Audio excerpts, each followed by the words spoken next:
Magandang araw Pilipinas! Welcome to CNS Vlogs PH. Ang topic po natin ngayon ay ang 1 centavo US administration from year 1937 to 1944.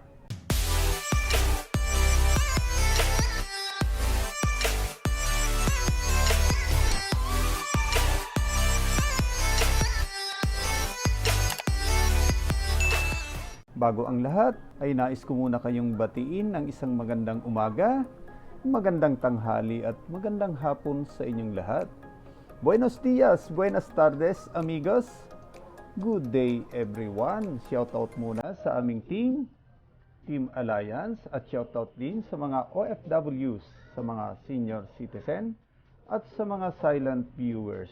Shoutout po sa inyong lahat na mga kaibigan ko dito sa YT. At shoutout din sa mga kabarya natin at sa mga coin collector.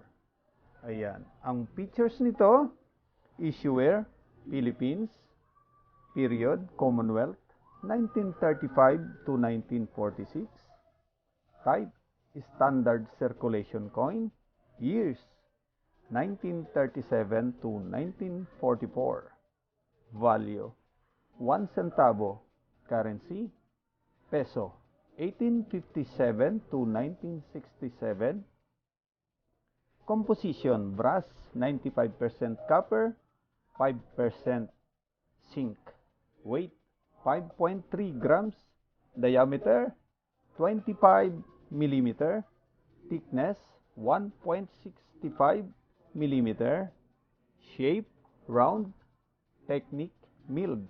Demonetized, yes, demonetized na po ang baryang ito.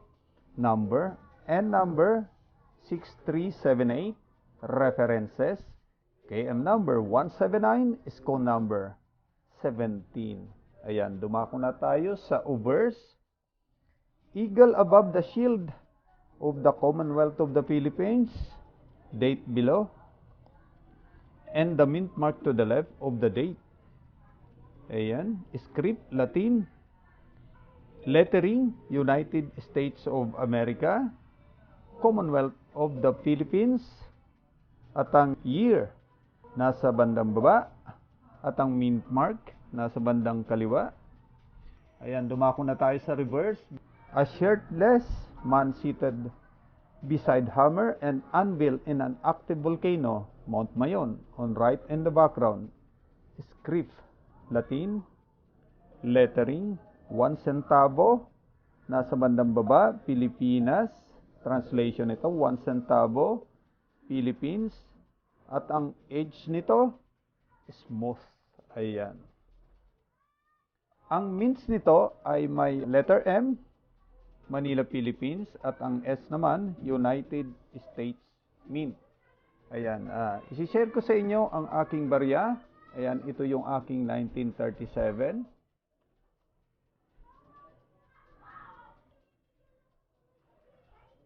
Ayan, 1937, 1 centavo.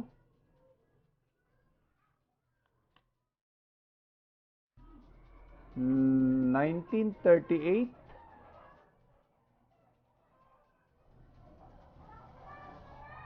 Ayan, 1938. Ito yung 1939.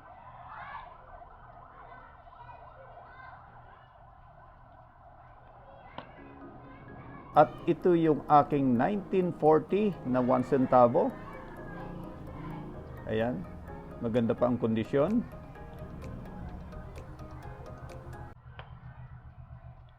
Ito yung aking 1941. Ayan, medyo malabo na ang taon. Ayan. Ang baryang ito from 1937, 38, 39, 1940 at 1941 ay may mint mark ito na letter M sa may bandang kaliwa ng taon. Ayan. At ang 1944 naman, ito, yung aking 1944 na 1 centavo. ay may mint mark ito sa may bandang kaliwa na kanyang taon na letter S. Ayan. At ang presyo nito sa numista, ayan, ito yung mga sumusunod. Ayan yung 1937, 1938, 1939, 1940, 1941, at 1944. Kung mapapansin nyo, ang 1940 dito sa numista, ang presyo ng ayan, 1940, ang good nito ay nagkakahalaga ng 4 pesos and 30 centavos. Ang very good nito ay nagkakahalaga ng 28 pesos. Ang fine, 51 pesos. Ang very fine, nasa 72 pesos. At ang uncirculated, ayan, nagkakahalaga ng 10,000 pesos. Ayan, ganun na kataas ang presyo nito. Ayan. Ito yung aking 1940 na 1 centavo. Ayan. Ayan, sa mga nag-subscribe sa aking channel, maraming salamat po sa inyong lahat. At sa mga bago kong viewers, paki-like, share, subscribe at pakipindot na rin ang notification bell para updated kayo sa mga susunod kong videos. Maraming salamat po sa inyong lahat. Muli, stay safe, stay home, God bless, Diyos mabalas.